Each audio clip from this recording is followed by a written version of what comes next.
Today we're going to talk about something a little different. One of my first crushes when I was a little boy was on Lindsay Wagner, who you may remember is the Bionic Woman.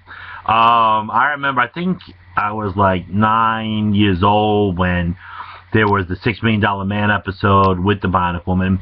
And as you may recall, the whole way it starts out is Steve Austin is going home to Ojai to take a little bit of needed R&R from Oscar Goldman in the OSI, and while he returns to his hometown, it just so happens that Jamie Summers happens to be there, who we seem to have some sort of latent feelings for, but really never came to the surface. Also present is Steve's mom and dad, and they're a really cute couple. And it seems like Steve's mom is really pushing to get Steve and Jamie hooked up again. She has saved some newspaper clippings, and there's a pretty interesting dialogue, I think, in that episode, actually called The Bionic Woman, when Steve asks his mom, well, when Jamie comes home, does she ask about me? And she goes, of course she does. But then Steve asks, well, does she ask about me because she cares about me? She's just being nice. I like that perspective because, I remember going on a number of dates, and it seemed like they went well, and then they turned out they were a disaster. And I talked to my friends and my girlfriends about it, and I'm like, well, she was very nice, we got along very well, but sometimes people are just being nice because they want to hurt people's feelings, and, and it really is, it just doesn't go anywhere. And I liked that kind of direction that was kind of going in. What I thought was a little unusual was, I think there's a scene when Steve is looking at an old yearbook picture of Jamie, and I think she wrote, "You're like the brother I never had." I'm like, well, gee, to me, kind of like sinks any feelings of any romance. I'm like, that's usually when a girl says like, "Oh, you're like, well, I think of you as my best friend or as a brother." I'm like, that doesn't sound too romantic to me. At least being in this area of the country, it doesn't sound too romantic, so I don't know. Anyway, Jamie has this skydiving accident, and Oscar, after much pleading by Steve, makes her bionic. There's a great line too by Richard Anderson saying, "Oh, you're in love with her, Steve. You sell a soul for her," and I think it's really well done. Of course, then Jamie's bionics reject her, and she winds up dying. Well, from what I understand, I was like, well, what did they do? They killed Jamie, they killed Lindsay Wagner, got a crush on her. And it turns out that a lot of people were mad, too, about them doing that. And so eventually there was enough pressure to bring Jamie Summers back, and she actually did come back with her own TV show, The Bionic Woman, which lasted for 2 seasons. I think it was like 76 to 78. And that was a pretty good show. I mean, Jamie's character, Lindsay Wagner's character of Jamie Summers, I thought was played very well because she could still be very feminine, but also be a feminist too, like using her feminine wiles to like infiltrate, especially when the enemy were males, and at the same time being strong and independent too. And I think she was a perfect balance, and it would be nice to see a lot more of that. I think in certain that you have to go one end to the extreme. It was a nice balance, I thought. Anyway, I thought some of her episodes were very well done, and I think I said they went 2.5 seasons, but they're very good. And one episode that I really liked was the Deli Ringer episode. This was a 2-part episode, and actually the precursor to that was the episode Lookalike, where somehow these enemy agents like find out where Jamie Summers lives. They bug her house. And there's also plastic surgery done on this woman named Lisa Galloway so that she looks like Jamie. And she actually tries, I think there's an early Lieutenant Boomer from Battlestar Galactica, Herbert Jefferson Jr. in this episode, Lookalike, who like drugs Jamie's drink and then pushes her overboard in this box full of heavy machine parts, and she winds up escaping because of her bionics. And anyway, Jamie tries to kill Oscar, and she fails, the bad Jamie. And then she takes a couple of shots at Jamie Summers with this dart gun, and Jamie's bionic arm absorbs it. And finally, Oscar and one of his minions see the two of them. Oscar, which one is it? And they're both speaking with the voice, oh, Oscar, she's Jamie, and oh, Oscar, she's Lisa, whatever. And what the real Jamie Summers does is she just I'll show you. When she just leaps up into the air 15 feet, and, now we know who the real Jamie Summers is. That's really good.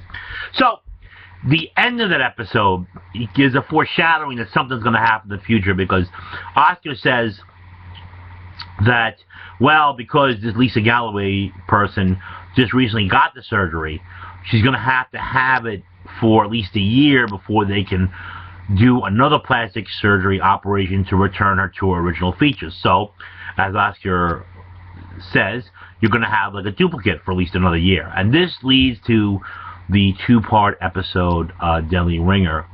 And we'll talk about part one today. Just a little bit of a prelude to this. Lindsay Wagner won an Emmy Award for this episode, and she really deserved it. I think it came out in, February of '77, so I was about, I think I just turned 11. And it's a nightmarish episode. I mean, and we're going to talk a little about this one, and next time we'll talk about part two and what's really wrong with this episode.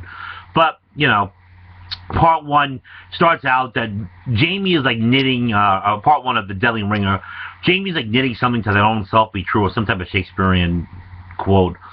And all of a sudden, these two thugs show up at a house, and they start gassing the place. And also, Jamie starts like falling asleep or whatever, and they knock her out. And they grab her, and while this is going on, in the penitentiary where Lisa Galloway is, there's a whole bunch of corrections officers and jail personnel that are in this scheme to switch places. So one of the wardens, one of the guards there, tells the Lisa, hey, the real Lisa Galloway, hey, Jamie Summers is coming, gonna get changed, blah, blah, blah. So they managed to switch Jamie Summers for Lisa Galloway while she's still unconscious. So Jamie winds up in Lisa's jail cell, and Lisa escapes. And Lisa winds up meeting with Dr. Courtney, who was the nemesis in the lookalike episode, and who got arrested.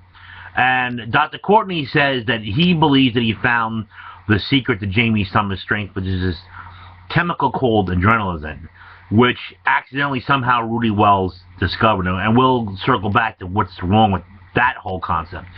Anyway, it turns out that while he was incarcerated, Dr. Courtney got to see the adrenaline in action on this patient that had been paralyzed. And so the paralyzed patient, once he took the adrenaline, was cured. So he started theorizing, well, how would this affect a normal person?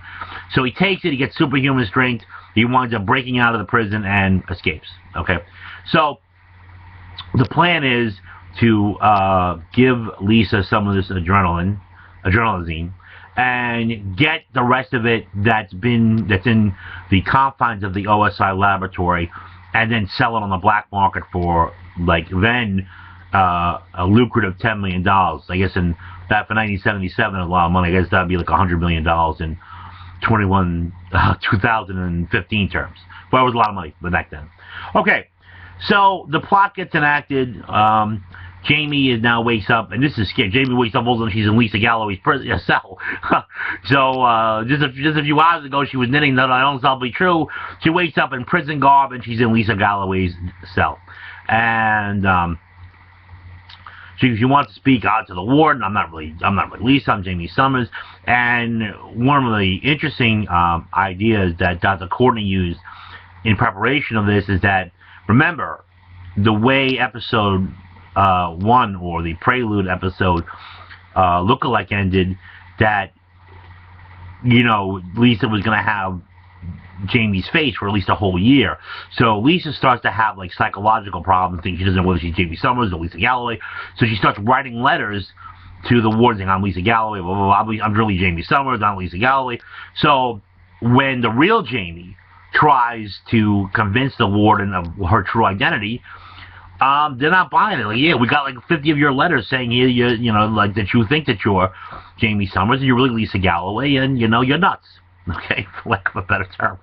So, anyway, the new Lisa, or the fake Jamie, Lisa Galloway, shows up in Ojai, and she starts, she goes into Jamie's class, and she starts teaching them. And at first, she doesn't know the names of the students. They make fun of her. She runs out and starts crying, and when she comes back in, the student's like, "Oh, we're sorry, Mrs. Summers, you're the best teacher that there is, blah, blah, blah, blah." All right. So, essentially, the plot's moving very well, but Lisa starts to like the fact that she's popular. And she starts losing sight of the mission, which was to get the adrenaline, and, then go back with Dr. Courtney. And you could tell this because there's one scene where Dr. Courtney's like, "Did you get the adrenaline yet?" I mean, if it's not in Jamie Summers' home, then, Rudy Wells must have it. So it just turns out Jamie does some experiments. Jamie does some testing, bionic testing, but she takes the adrenaline in advance, so she has the strength to, like, bend bars. And it's really cool the way they did it, because the scene is done really well. I mean, she goes into the janitor's closet and bends this pail into, like, nothing. The heavy-duty steel gauge pail. And so the plot is now in effect, and they tell Jamie, Lisa, "Here's the rest of the adrenaline. There isn't much to it, and deliver it to one of the OSI offices for analysis," because they want to try to see it was created. It was created by accident.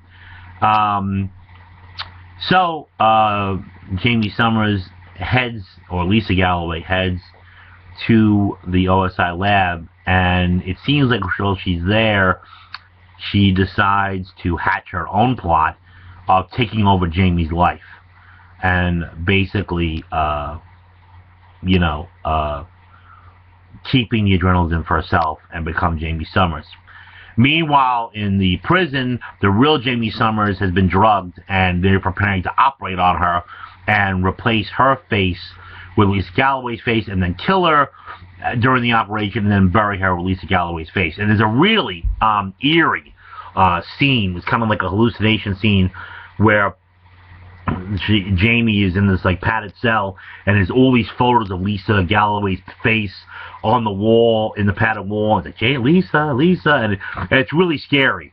And they do, like, one of those fishbowl type of things, like they're fading in and out. It was really done very well. It's really eerie. But luckily for our viewing fans out there, Jamie's smart enough to realize that she's being drugged, and so when they feed her dinner, she doesn't eat the sandwich that they contaminated, and she gets her bionic strength back and makes a break for it. And so that's pretty much how part one ends. She breaks away, the guards are alerted, and she heads towards what she thinks is freedom. So I think this was a very good episode, and we'll talk about part two next time.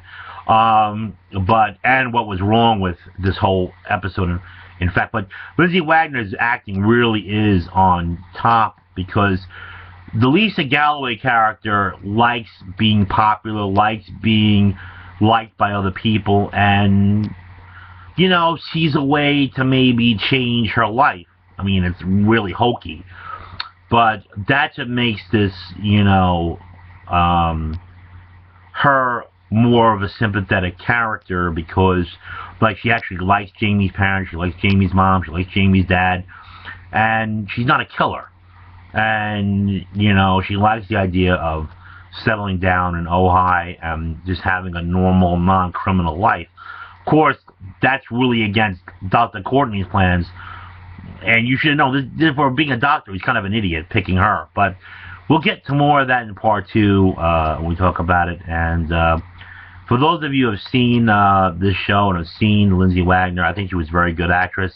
I think she's a very good actress, still is. I think she's still around.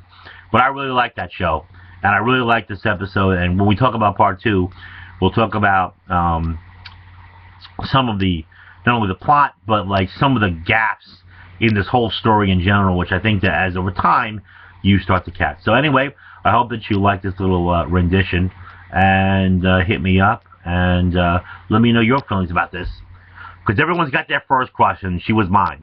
Okay, take care.